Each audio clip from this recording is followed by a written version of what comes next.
Welcome to the Hospitality Maverick podcast with me, Michael Tingsager. We at Hospitality Mavericks are here to inspire leaders to create heart-centered and profitable businesses from the inside out, the kind that both employees and customers love and support. Thanks to BizSimply for sponsoring this episode as our show partner, and BizSimply is the all-in-one HR, workforce management, rota and operations software designed and built by hospitality experts to make every shift run like clockwork. And we join forces to help the industry to find new ways to become even more innovative in how we lead our people, how we operate, to how we grow our businesses, to how we serve our customers. Together we want to share strategies and tools that can make the industry thrive long term, not just survive. At its essence, when you buy a bar of chocolate, it should have 2 or 3 ingredients. The cocoa beans, a bit of sugar, and if it's a milk chocolate, a bit of milk. And we should be able to just think about those and appreciate where they come from and just start using that as a tool just to think a little bit more about what is going on here. How does food get made and work? And what does it do to us? This is Spencer Hyman, the founder of Cacao Runners, and they are the home of the world's finest craft chocolate, with over 100 makers from all over the world and more than 750 bars available. And they say they have tasted more than 5,000 bars over the years. They help you to get the best and most ethical craft chocolate straight to your front door. And I got connected with Spencer after my fascinating conversation with Sean Askinosi earlier this summer. Spencer has a strong background from e-commerce and has over the years been involved in some fascinating projects like launching Last FM and now Cacao Runners, a business that gives more than it takes. The vision for this conversation was to share the impact our chocolate eating behaviors have on people and the planet. And I was truly shocked when I first met Spencer and he shared these insights on how chocolate consumption impacts supply chain and people's life in a very negative way. We talk about his and Cacao Runners' journey, their purpose, vision and mission, their thoughts on grateful growth, and how to change consumer behaviors to make positive impact, and how to build a strong business model. And Spencer shares his learnings from the last couple of years and his favorite books. Before you tune in, please sign up for a weekly newsletter, Maverick Talk, which is packed with more Maverick insights, strategies and tools. Find the link in the show notes or visit hospitalitymavericks.com. I would highly advise you to grab your notebook. Spencer makes you reflect and challenge your own leadership and business model. And yes, we do a small chocolate tasting during the podcast, so watch out for that. And now, over to Spencer.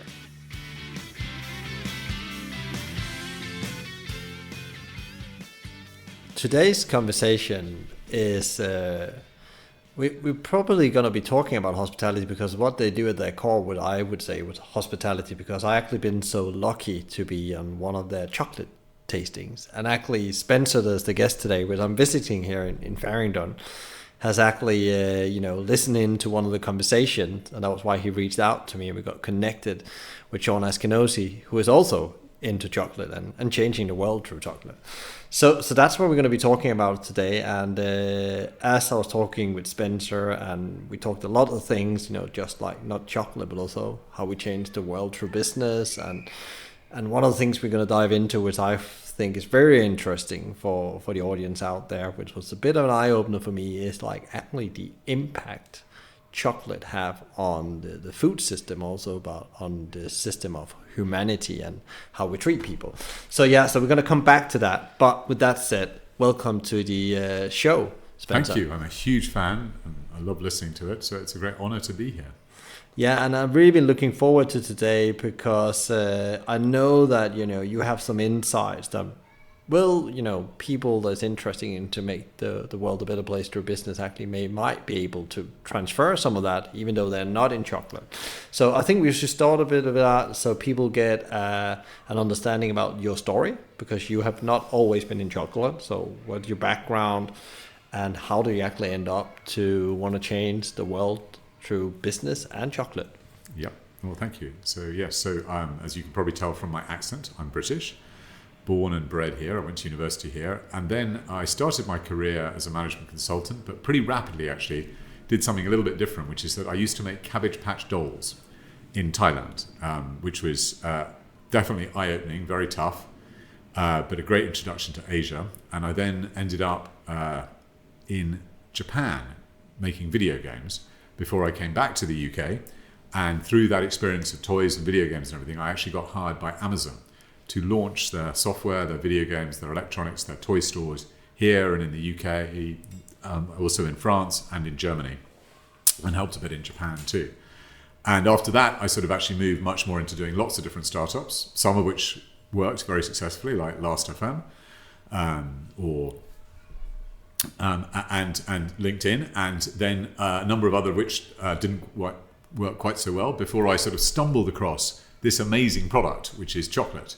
And I think I probably first sort of realized how extraordinary chocolate was when I was living in Japan and learning Japanese, because one of the guys I learned it with was a French guy who actually was working for Bongrain, which is a very big cheese company, as all the hospitality guys probably know, but they also own Valrhona. And he sort of opened this sort of Brit's eyes to this amazingly complex substance, which has sort of got more flavor complexity and depth to it than just about anything else. And that's how I sort of became intrigued by chocolate. And then, I sort of moved into the idea of chocolate because I had a business partner, Simon Palethorpe, who is also an e-com veteran. When I was at Amazon, he was at buy.com. And we both sort of had this idea that e-commerce was definitely going to continue, but there was a challenge to e-commerce by the time you get to the second decade of the 21st century, which is that it's very hard to compete against Amazon in e-commerce. The big behemoth is still Amazon. And I think part of the reason for that is that in physical retail, the secret's always been location, location, location. But in e-tail, for a bunch of different reasons, it became search. So if you think about like how most people purchase online and how most people discover, it's actually through search. And Amazon dominates this. Yes, I know we can talk about Google and everything, but actually if you go to Google or to Bing or anything else, you actually generally end up going to Amazon. And it's very difficult to compete with them there. At the same time, there is a whole category of different products, which I think generally food falls into, and hospitality probably falls into too, where you need a bit of advice and curation. And that's sort of where maybe the music insight, the Last.fm, because the best form of discovery I think anyone's ever had in media is basically what radio had with DJs and the John Peels. And so we thought about, well, which product categories are there where we can launch and try and almost curate and DJ a service to help people discover what's great. And we looked around a bit. Both of us really like chocolate, and we did a bit more digging, and we discovered that everything was sort of looking rosy and wonderful at this point. That we spend more on chocolate in the UK than we do on books or music, and yet we know very, very little about it. And at the same time, there was this craft chocolate revolution, which I think we'll talk a little bit about later, just emerging, and people didn't really understand what it was all about. But the amazing thing about chocolate is that if you want to pick one product which you can get people to change in their diet, which will have a huge impact on their own approach towards food, their own health, and also help the planet and help the farmers, I would argue that it's chocolate. And that's super interesting, but I just want to touch on something else you said. You talked about like the product that can stand out is the one where you facilitate, help, educate the consumer, not like in a parent-child kind of way, where you actually take them on a journey and make them more engaged in things. And I think I've seen that. You see that with Singerman's and Sean Askinosi as well. Yeah. And they both in food, but they actually spend a lot of time on selling, they have great products, but they spend a lot of time on selling solutions and educations around food tours, chocolate tasting. You're absolutely right. It's the experience. I mean, if we just take a good category, in many ways, what I think chocolate needs to do is replicate what the coffee industry, the specialty coffee industry, which you know very well, has done, which is that you use the experience, you use the theatre of the hospitality, you use the barista to engage the consumer, not in a sort of parent-child, not in a teacher environment, but very much to sort of enthuse them and get them to understand. And that's what we very much want to do with chocolate. Our main means of doing it, as you know, because you came to one of them, are either our virtual or our in-person tastings, because that's where we can communicate the passion, the excitement, and also help you understand some things which you otherwise may not have yet got into. It's quite interesting because I'm involved in a couple of businesses, and when we talk a bit about that, the product has to be really good. And I think Sean Askinosi actually talks about that. The product just has to be good, but it's actually all the other things you do that set you apart from the others. And it's not just, lots of people talk about it's your company culture, but it can also be the way you actually make people's life better. Because if you get knowledge about something you're interested in, you actually get confidence and you get stress release and so on and so on. And it's quite interesting. You see companies right now that are standing out, and it's a difficult time, but what I've seen in hospitality, the companies that does that and go beyond the product and actually really lean into the educational angle really now starts to, see why they have such a strong proposition and might go through this next phase of how many years this inflation thing, chaos in the world, going to impact business. Yeah, and I think that's very true. I think the industries that we look up to are industries like the wine industry, and again, to sort of go back to it, the coffee industry, the cheese industry.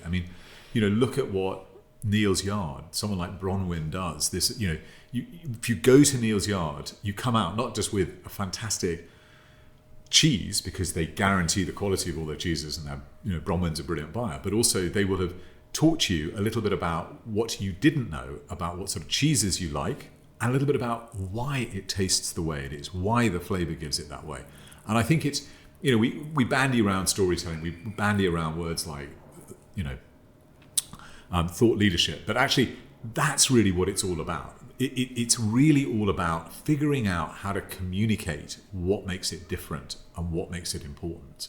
And with chocolate, one of the reasons why I love chocolate is, to me, we've sort of, for the last 30, 50 years, been going down this awful ultra-processed food sort of bandwagon of basically just focusing on sugar, salt, fat, tastes, and not thinking about savouring. We've been more about scoffing. But the wonderful thing about craft chocolate is that it's all about coaxing the flavour out the bean and just getting people to think about that journey sort of automatically puts people in a different position in a different way. And that's the sort of start of actually sort of the journey, I think.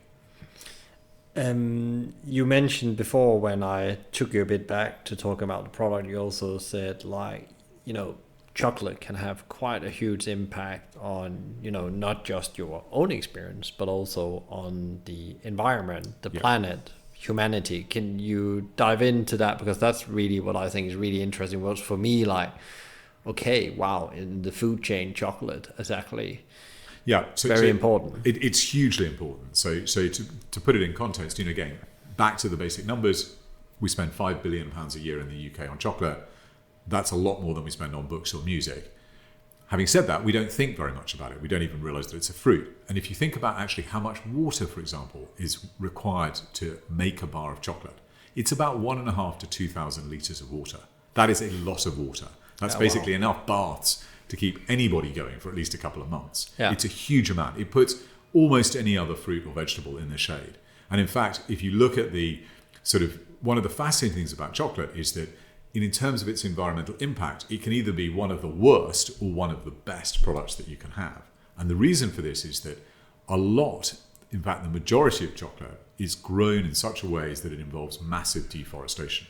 So if you go to somewhere like the Côte d'Ivoire or Ghana, which is where 70% of the world's chocolate comes from, there used to be, over 50% virgin rainforest. By 1990, they're below 30%. They're now down at, less than 2 or 3%. And a lot of this is because basically you've got slash and burn agriculture growing things like chocolate. And this is disastrous, not just for the rainforest, but it's also disastrous because the water you need, you pull up from the ground. And so you're getting deserts there too. So that's the sort of environmental impact. And then on the other side, because of the way that, for want of a better term, sort of big chocolate approaches chocolate, it's become a commodity.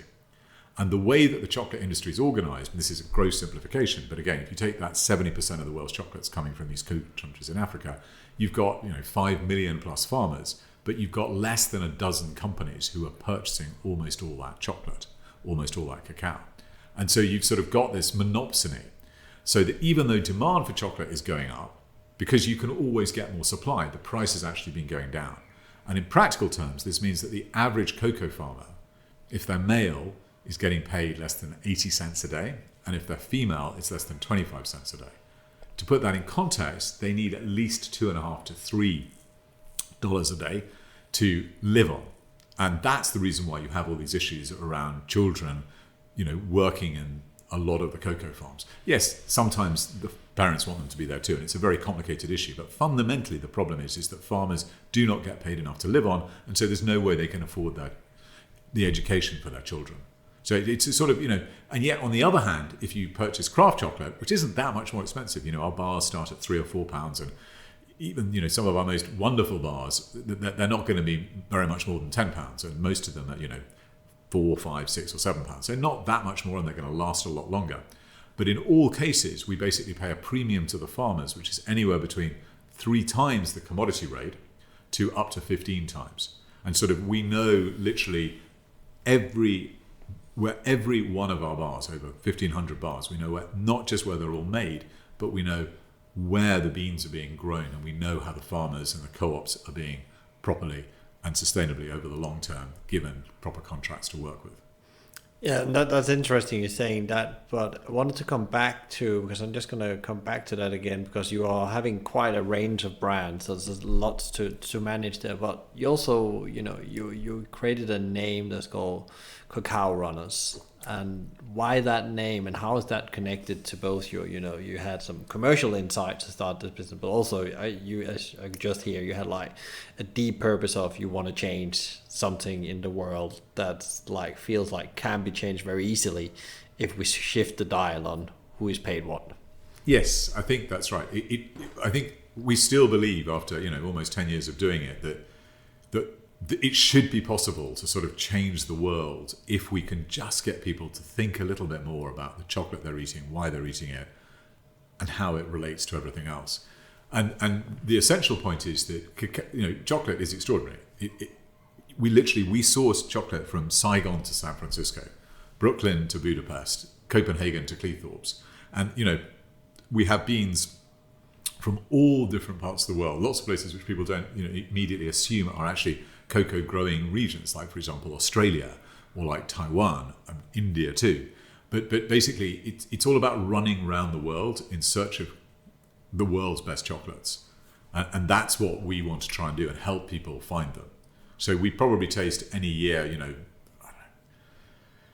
3,000 to 5,000 bars inside the team, and yet we'll probably only take on a couple of hundred, and we sort of we'll rotate some of them. So we that's where I think the DJ analogy holds. There's a lot of music out there, and what you listen to John Peel for, or at least what I listened to John Peel for, was that I knew that he was going to find me some interesting music that was just going to stimulate and interest me, and that's the sort of promise that we're trying to make. That we guarantee that the maker will be crafting this to bring out the flavour of the beans, not just sort of assuming that you can add taste and texture in the factory, but actually it's all about focusing on the bean. But also we know where those beans come from, and then that they are going to take you on a voyage of delight in terms of the flavour you get, whether they're milk, white or dark or inclusion or whatever. And you just talked about before, and you're coming back to that again, tracking the supply chain up and downstream. And I know I have interviewed Sean Eskenazi, and I know they have this program around, direct to the farmer, pay direct to the farmer, but also radical transparency. They put up what they pay the farmer on the website. It's very easy to see, and that's every business did that in the world will probably also be in a different place, because that actually you have to take some responsibility then when you do that, and you have to go and do it. It's like you're putting yourself under huge scrutiny doing that, but they're still doing that. Is that how do you actually, because Sean Eskenazi is quite easy to say, you have Sean Eskenazi chocolate, I know that's good, but how do you do, because every company, I guess, you have access to different information, and that curation you do, how do you ensure that what comes in your boxes is lives up to the standards, no slavery? So that's a great question. The farmer is paid. That's a great question. And Sean Eskenazi, by the way, is one of the great heroes, Lauren and everybody else. And Sean actually, is also extraordinary in how long he's been doing this for, but also his approach, where literally he goes out directly to the farmers. Now, not all of our makers can do that, but a lot of them will try and go out, and it's very important because to create great chocolate, you need great beans, and the great beans is not just a question of the varietal, but it's also a question of how well they've been harvested, how well they've been fermented, how well they've been dried. But specifically to answer your question, what we do is that whenever we bring on a new maker, we spend a long time interviewing them. We actually build up a profile of them. We will generally try and visit them. Even if we couldn't do that during COVID, we would arrange for a visit over Skype. We'd get them to show us around their factory. We'll talk to them about how they craft it. Because what we don't want them doing is, essentially most chocolate that people eat is what we call chicken nuggets. And that's not to disparage chicken nuggets, it's just to sort of say that most chocolate is made out of something which is in the trade called couverture, which basically means you buy in big blocks of chocolate and you add a bit of flavoring to them and you then package them up. That's a little bit like buying some chicken nuggets, and sticking that in the microwave and giving that as a meal. That's a fine meal, but it's not the same as buying a chicken, roasting it, and putting all the herbs in and everything else yourself. It's a very different approach. You're going to get a different flavor out of it. And so what we want our makers to do is to actually buy the beans themselves directly, and also be in control of every step of the roasting, every step of the conching, every step of the grinding, every step of the tempering, etc. That's how we deal with the makers. How we deal with the farmers is a little bit more complicated. So what we generally will try and do with the farmers and the cooperatives is we will also talk directly to them. So for the website, we do actually list every single one of our makers, and we won't list a bar unless we know where the beans come from. We're in the process of building up a profile of each of the different co-ops or farms where beans come from. We haven't got there completely yet, but we'll get there in the next 12 to 18 months. But again, we will not sell a bar unless we know where the beans come from.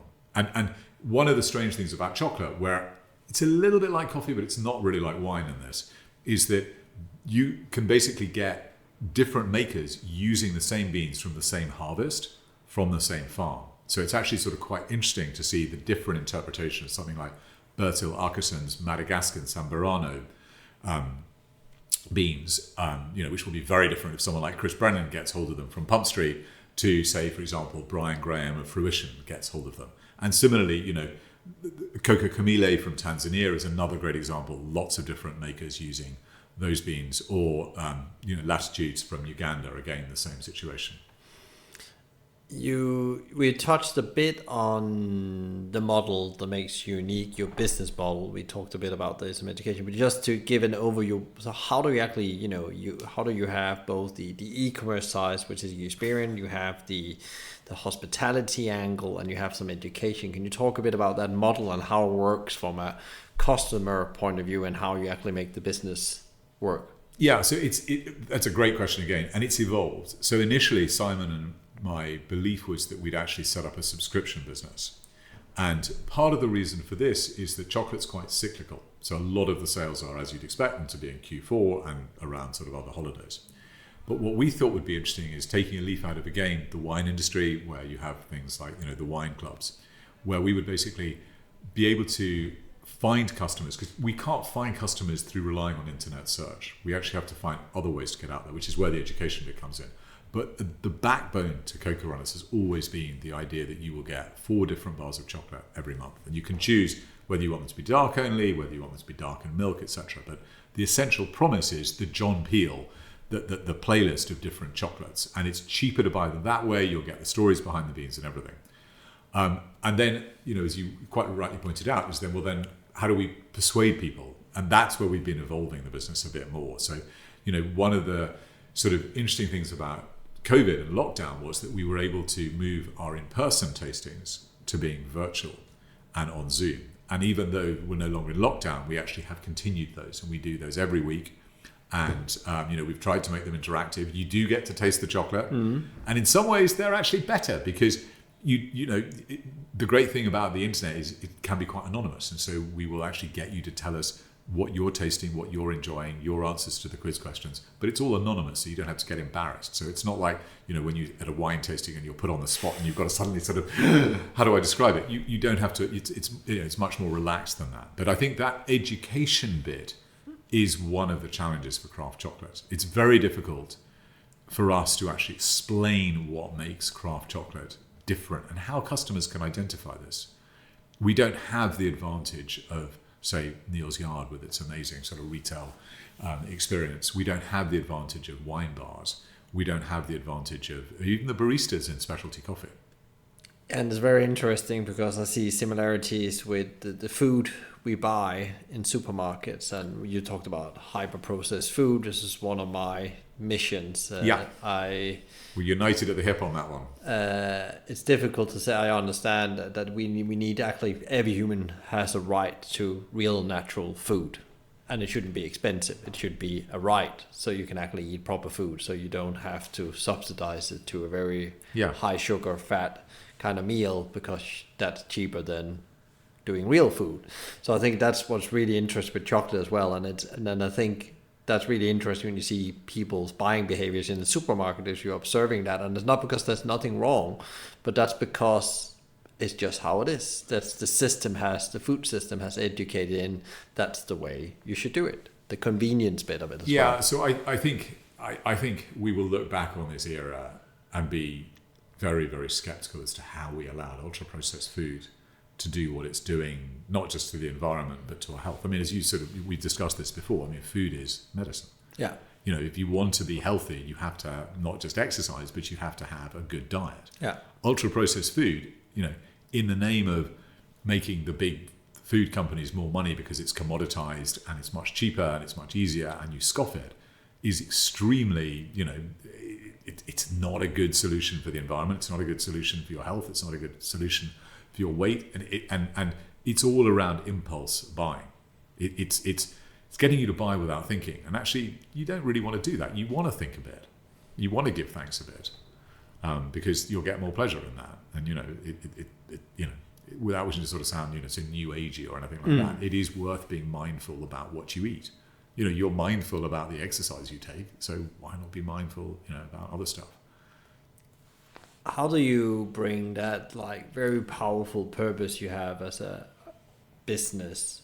How do you bring that to life every day? How do you keep it alive? Because there's no doubt about there's it's hard to do the right thing in business. And I heard lots of people that's been on the podcast you need to be ready to make a decision that maybe financially sometimes not give 100% sense right now, but over time it will, and you might not put your finger on it. I think Sean Eskenazi, Tom Barton for Honest Burger talked about it as well. Yeah.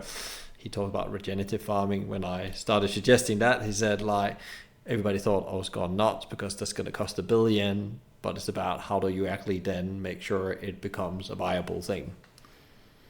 Yeah, so I think that's right. I mean, I think some of the things is that there's a whole bunch of stuff that is unfairly subsidized, and one of those is definitely sugar.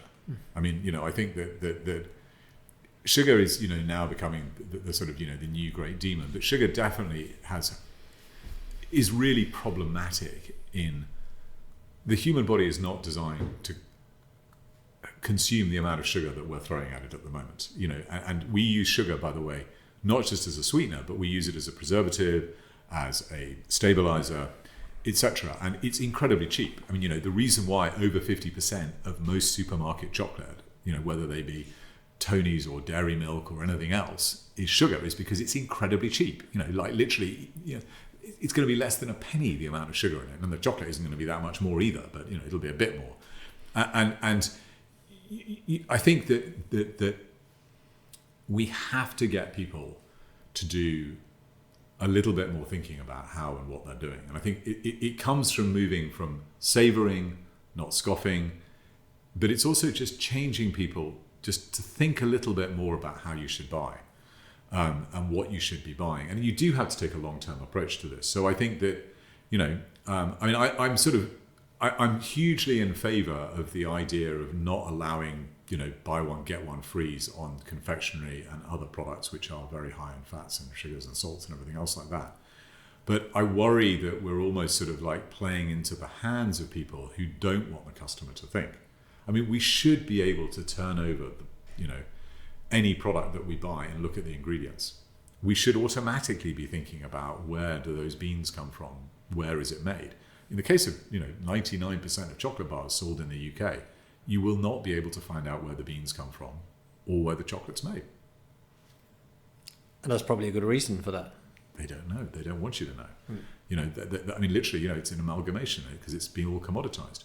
But that should tell us all something, and we shouldn't need the government to sort of say, well, because it's got lots of fat and sugar in it, you're not going to be allowed to buy 2 for the price of 1. I think that's letting people off a bit lightly. I think you have to take a little bit more personal responsibility and ownership for the sort of stuff that you do. But your question is, how do you make a business out of this? It's very hard. I mean, big food is all about impulse buying, brands. It's all about commoditization. It's all about scoffing. And they're very, very good at greenwashing and claiming to be doing things. I mean, like the way that they, fair trade is a fantastic idea. It doesn't work brilliantly for chocolate, but put that to one side. But it's an absolute travesty now that every supermarket and every brand has come up with their own version of fair trade, which just confuses the consumers, and half the time they are just greenwashing. Yeah, and when do you know it's right or wrong? Yeah, and do most consumers know what mass balance is in fair trade? Because also your buying decisions are made within 3 seconds if you take it retail, and I think also in the restaurant setting, you're sitting with the menu, your decisions comes quite quickly. They come quite impulsive in a way, and you don't want to spend that long on that decision in your busy life. You just think, okay, it signals the right thing from the front, because I was part of we were out doing some observation, and we found out that it was probably 9 out of 10 times nobody turned around the packaging and looked at the back of the product or asked questions in a restaurant setting as well. There's very few customers ask, where did that meat come from? Yeah. Where did that bean come from? And it's not about pointing finger and creating a culture around that, but like being mindful, as you said.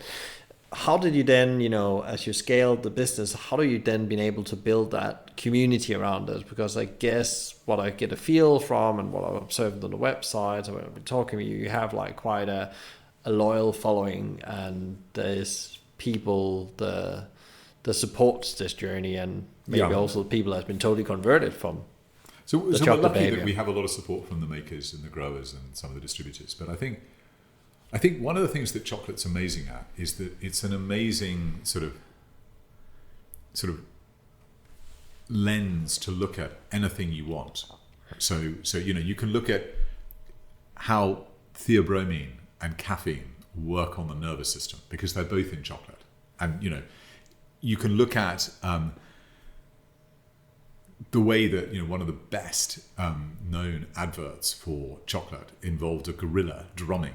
And literally in the last couple of months, we've suddenly discovered that not gorillas, but actually chimpanzees actually do drum. Mm-hmm. And those chimpanzees live in forests where we actually harvest some cacao. So I think one of the fun things is that we've got a product here where it delights everybody. Everybody loves trying it. It's not like coffee, which divides some people. Everybody loves it, or almost everybody. And it's just got amazing complexity because, you can use it to explain everything from your gut microbiome. You can definitely use it to explain how flavor works. It's amazing for that. Maybe we should come back to that. But also, if you want to explore how food impacts everybody on the supply chain and also the environment, chocolate is very, very simple. I mean, chocolate is, at its essence, when you buy a bar of chocolate, it should have 2 or 3 ingredients. The cocoa beans, a bit of sugar, and if it's a milk chocolate, a bit of milk. And we should be able to just think about those and appreciate where they come from and just start using that as a tool just to think a little bit more about what is going on here. How does food get made and work? And what does it do to us? Well, maybe that's a sign, a nod to we should try a bit of the chocolate over there. You kindly have said I could we definitely can. Home. And I'll give you a fresh bar of this. So we're going to basically try something slightly different. We're going to try a bar from India. Yeah. This is a bar made by actually it's actually made by 2 couples who are related by marriage. So it's actually sort of 2 sisters, and then their brothers-in-law sort of run it too. But the packaging, for example, is all designed by It's beautiful packaging. It's great packaging. It's It's like designed very by one of the looks sisters. very premium, like gold kind of thing. But And I realize that we're doing this sort of without any sort of video cues, but I'm actually going to give people, which you well know, Yeah. one of the great secrets to a bar of chocolate is in addition to sort of checking what's on the label and everything, the first thing you should do before you eat a piece of chocolate is sniff it, but then you should also snap it. And the snap is incredibly important because what the snap does is it tells you that it's in temper. And this is going to show off one of chocolate's most amazing features, which is that it's, I think, the only substance which is stable at room temperature and then literally melts when you put it in your mouth. Now, there may be a few fats which do that, but you know, ice cream doesn't count because it melts before you've got it there. But the great thing about chocolate is it's an amazing tool to explain actually how flavor works. So if you want, we can give it a quick... let's give it a go We can because give we it a quick talked go. about taste before. So what should happen is that you will get a little bit of texture.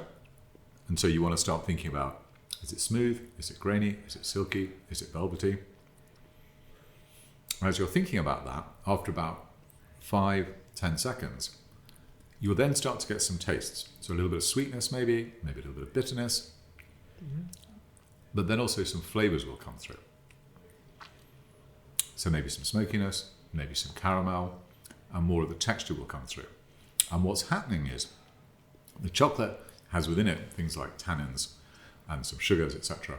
But those are basically hitting your taste sensors, which you've got in your mouth, in your tongue, all the way down to your gut. But also what's happening is that the chocolate is melting, and that releases aromas and volatiles. And this is where humans are so wonderful and unique, because we can detect flavors and volatiles, not just by sniffing, not just by that sense of smell, but also we smell when we put something in our mouths. And that's why this snap is so important, because what chocolate is just amazing at is revealing all those different flavors, which humans are capable of experiencing. And unfortunately, most other animals can't. They get taste, but they don't get flavors. Yeah, and as I've been, I've always, thought I was buying okay chocolate, and like anyone else, we have guilty pleasures, and I thought when I like some dark chocolate sometimes in the afternoon, just with my coffee, just like one piece. And as I was doing this tasting with you, and especially my mom, who's an old hospitality woman, and I was explaining her like the complexity of and the impact chocolate had. Like even her in her 70s, late 70s, like was like feeling quite bad about, because she doesn't eat much chocolate, but actually the amount of money it costs to trade up. So she went in and emptied some of my dad's milk chocolate and threw it in the bin and said, we're going to buy some new tomorrow. And we went into town, and she just bought one bar of very nice, and they still, like 2 or 3 weeks after, they still have it, and they have it for afternoon coffee, and I think that's where I have it for myself as well. Yeah, I mean, less is more. And less is more. That's exactly where I wanted to get to. Yeah, I mean, I think the great thing is that actually you'll end up spending less on chocolate. I probably had about not even a whole piece yet, but I already feel I had enough. I had just had a little taste. So chocolate's, it's phenomenally, full of all sorts of nutrients. That's one of the reasons why it became so popular when it was brought over by the Spaniards after the discovery in the New World, and it was used to basically fill you up on fasting days, etc. But it is very nutritious and is very filling, especially if you savor it, because that slows it down and you don't feel like scoffing. I mean, the problem with most mass-produced chocolate bars is they are designed for you to scoff and swallow it all in sugar one go. and the fat. Sugar, the salt, and the fat. That's exactly it. What do you do when you've had a Pringle? You want to have another one. Once you pop, you can't stop. It's the same with mass-produced confectionery. So that's the reason why we designed it. Our box is basically having 4 bars in it for the subscription. Is basically that's what probably a couple or a family can deal with in a month. Yeah. You just have a couple of squares. Some people have it in the morning. Most people have it actually in the evening. Yeah. Or maybe with their tea or their coffee in the afternoon. But most people have it almost at the end of a meal because we like having something sweet. Yeah. It does literally aid digestion. That's another great thing which chocolate can sort of show you. If you want to sort of understand why you have a second stomach, chocolate is an amazingly good product to explain that to you, and you can literally test it out on yourself. But so you won't end up spending more on chocolate, but the farmers will end up getting more money from you. Yeah. Another question I was like hanging. I wanted to ask you about today as well. That you say it's a hard business to run and to grow, and you're still around after so many years, almost a decade. And but what is your approach to growth? Because I guess doing the right thing, as Sean Espinosa said, when is enough enough? Yeah. How big can a business like this become and still do the right thing? So I think we could become a lot bigger and still do the right thing. So to sort of, put some numbers in it, if you think about craft beer, I don't know whether it's 15, 25, it depends on the country, % of the craft beer market. But it's a significant number. And, coffee is anywhere between, 20 to 25, depending on the different countries, etc. Specialty chocolate or craft chocolate is minuscule. It's still incredibly hard. I mean, we discussed this with Sean Espinosa. I mean, we're deeply honoured to be one of the places that you can buy Sean Espinosa's chocolate outside the US.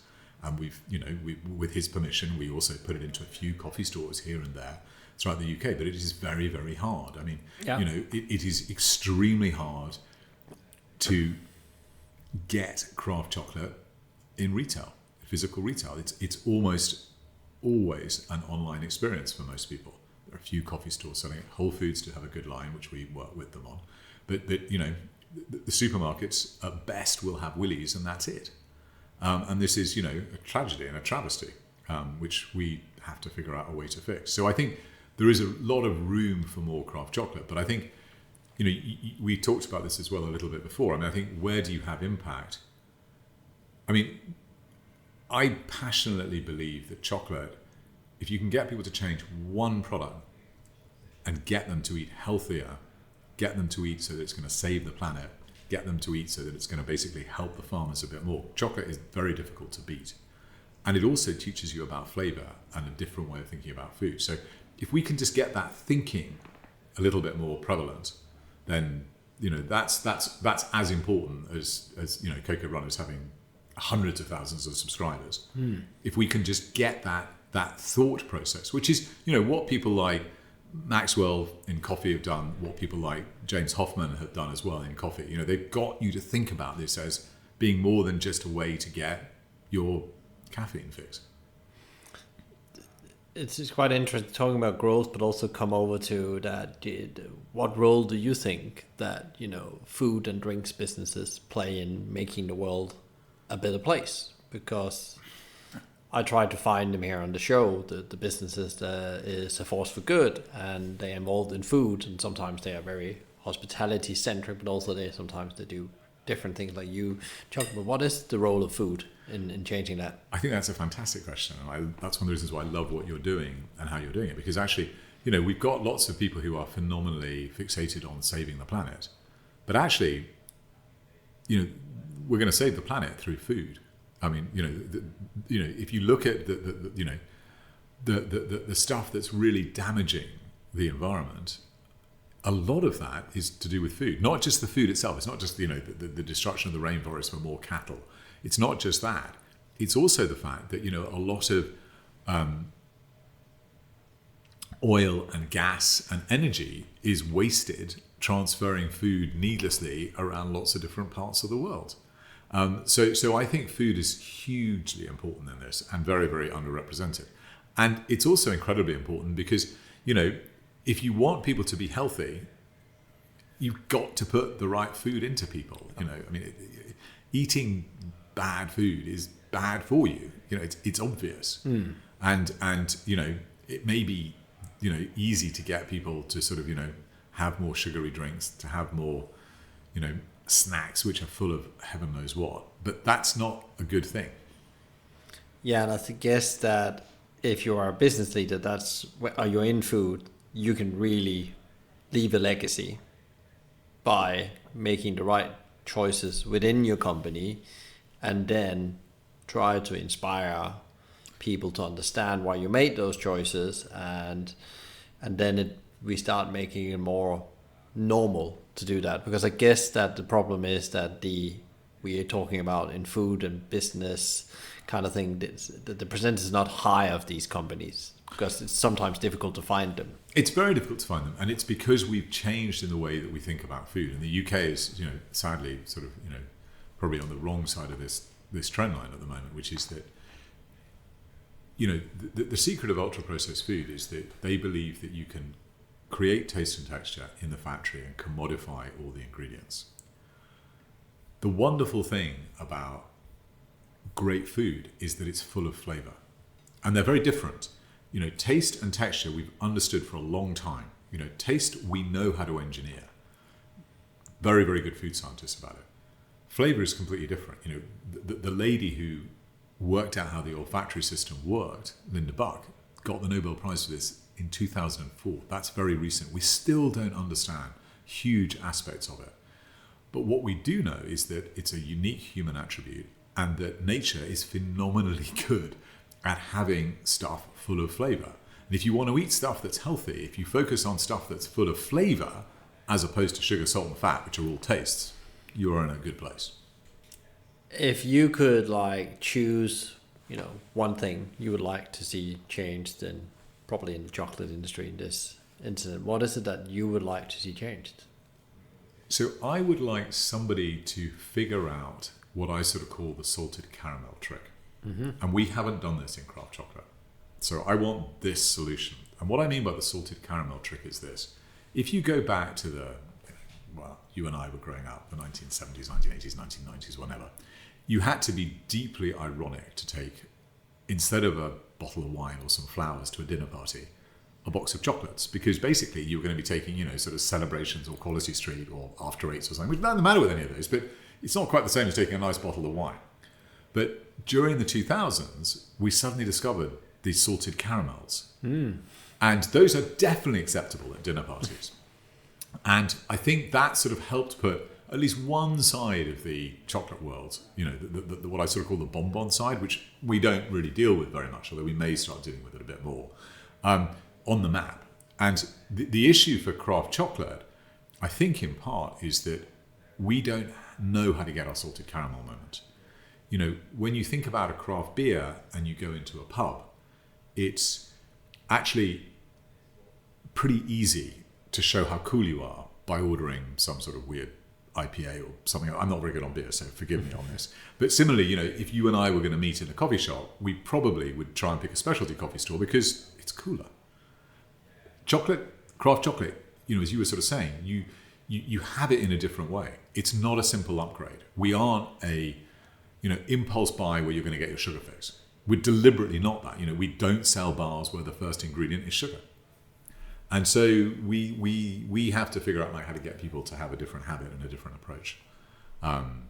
So we've definitely set ourselves a difficult but very, very rewarding and challenging goal.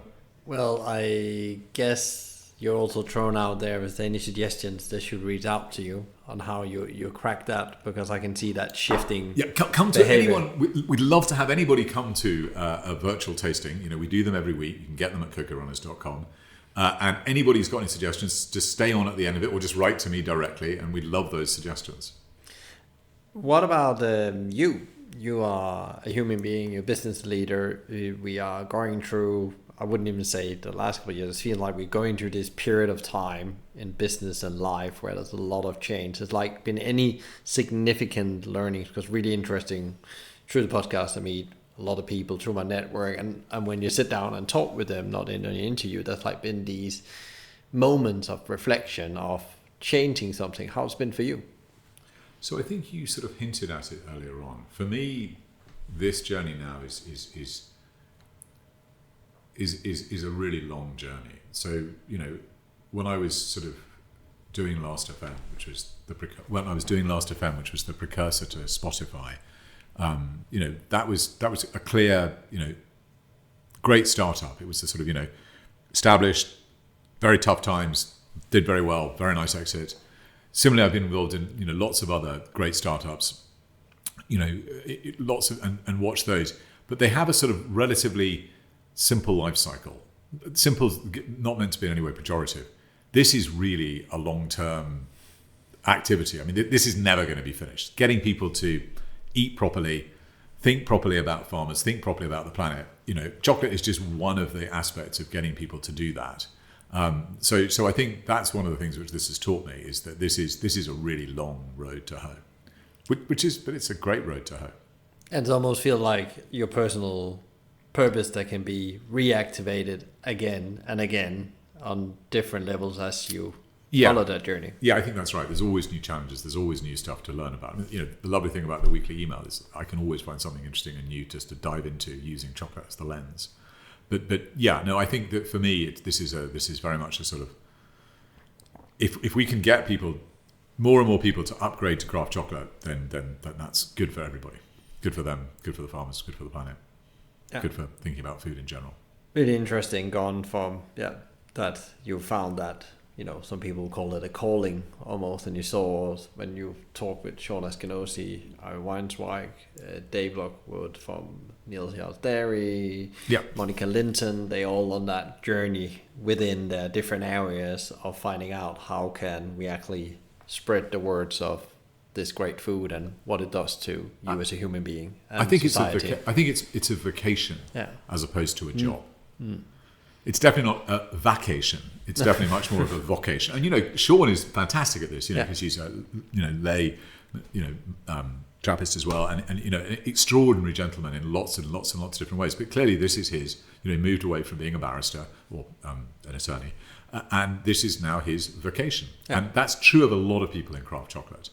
You know, they get into it because it's this amazing product, which is just, you know, they can't believe the complexities of the flavors and just, you know, how it will change everybody's life for the better. And I guess in general, food, hospitality is for many people that, and that's why it's so important that we get it done right. So I think, you know, you hit upon this absolutely right. The essential thing about hospitality and where it's different from mass-produced, ultra-processed food and the FMCG brands and everything is you've got a purpose and it's an experience that you're trying to communicate rather than just trying to get people to do things on impulse. You're actually really trying to get people to enjoy it. And people who are good at hospitality like you are very, very passionate, very, very enthusiastic and very clear about why it is, what they're doing and why they're doing it. What book would you give away 9 out of 10 times? Because when I had my first conversation, you threw 2 books of me that's on my reading list now. But if you were like giving a book away now to the audience. So I think there are 2 books that I think are fantastic, which I've given away, I think probably more than 10 times in the last decade, so the last year. If you're interested in chocolate, I strongly recommend Christy Lysel's Cocoa.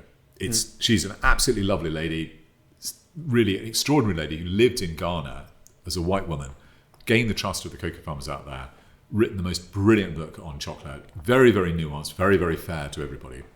And then if you're into flavor, which to me is sort of, you know, the way that we're going to actually sort of crack this ultra-processed food, there's an extraordinary sort of philosopher who's become a neuroscientist called Anne-Sophie Barwich, who's written something called smellosophy. So, you know, sort of pun on philosophy and smells, but called smellosophy, which I can't recommend strongly enough. Absolutely fantastic book, which is just full of all sorts of insights about flavor and gets you thinking in different ways. Great. And I got the last one. Smellosophy is on my bookshelf at home. I haven't started reading it because I'm very interested in another thing I'm involved in where we exactly are using so you're definitely, taste. Yeah, and you're definitely using taste. I think also flavor too, and you're going to work a bit with umami, and Ollie Muritzen would probably be my suggestion for your books. But yeah. What would your advice be to leaders out there that want to, you know, change the world through business, use business as a force for good, as I say? What would your top advice be for them? So I think that you hit upon this earlier. I think it's the difference between thinking about it as a vocation and thinking about it as a career. Mm-hmm. It's not just a job. You've got to really believe and identify and why you're doing it. So I think that's the first bit. And then the second bit is surround yourself by people who are smarter and better than you. The rest of it is, you often talk about Tim Collins, good to great, and I think there are lots of great insights in that sort of stuff. And so, if you want those insights, they're fantastic. You definitely get them. But I think always try and work with people who are stimulating and like-minded in the sense of having similar vocations. That you can radically disagree with them, but be passionate and care about what they do. Yeah, the radical disagreement is the absolutely most important, because exactly many times in company culture, it's looked wrong that you disagree, but exactly that's the most healthy organization where you disagree in a graceful way. I always say it's not about the person, it's about the cause. It's about the cause, yeah. And don't work in places where you're worried about eggshells. So don't just as you don't want to be treading on eggshells. What is the one question you wish I've asked you, and would that been, and what would have been your answer? I think you've answered quite a few of them. So I think what I probably would have done is I wish you'd asked me a question like, why is it so hard to persuade people to try craft chocolate? Because I would have flipped it back on you and tried to learn from you. Yeah.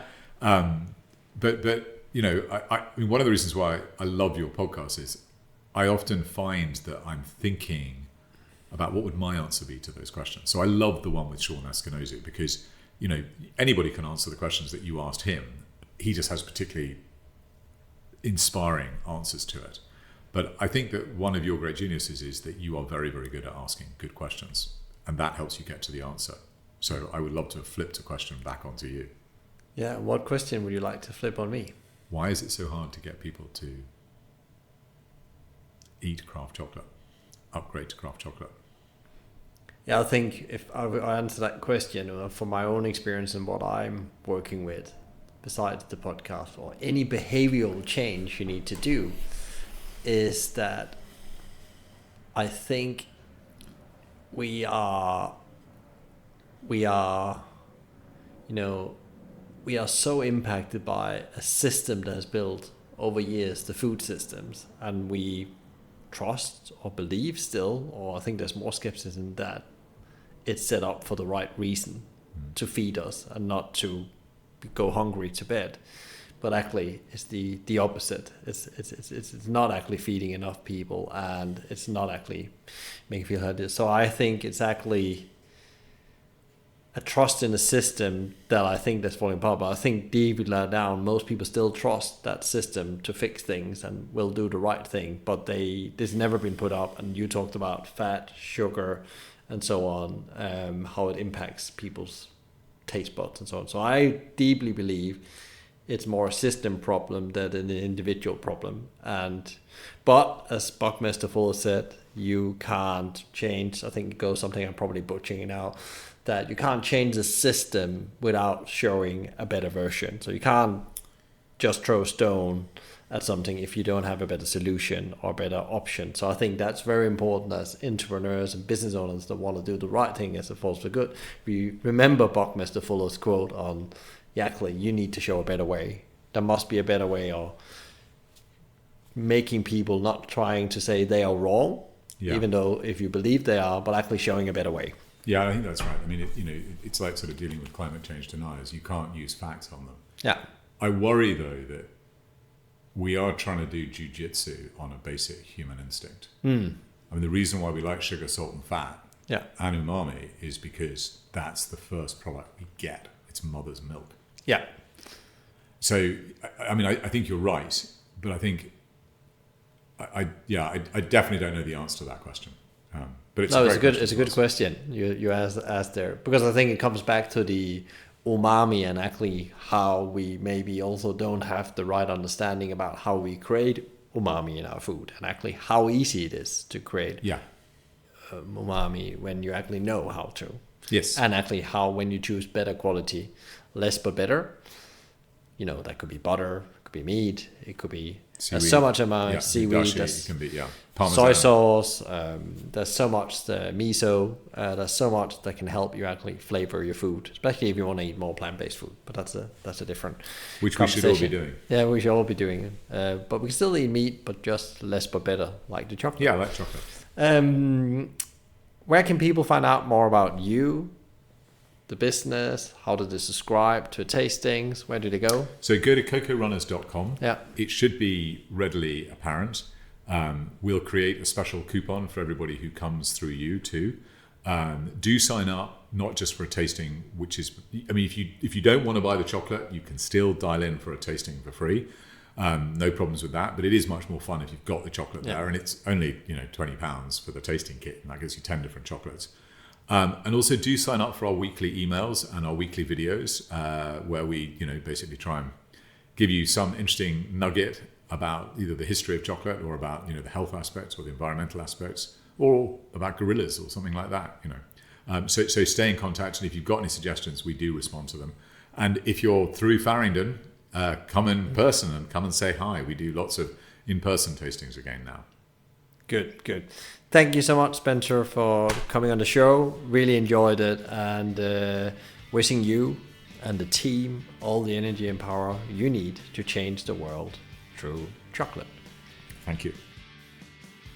Thanks so much, Spencer, for sharing your incredible journey and insight into how chocolate consumption can change the world, both positive and negative.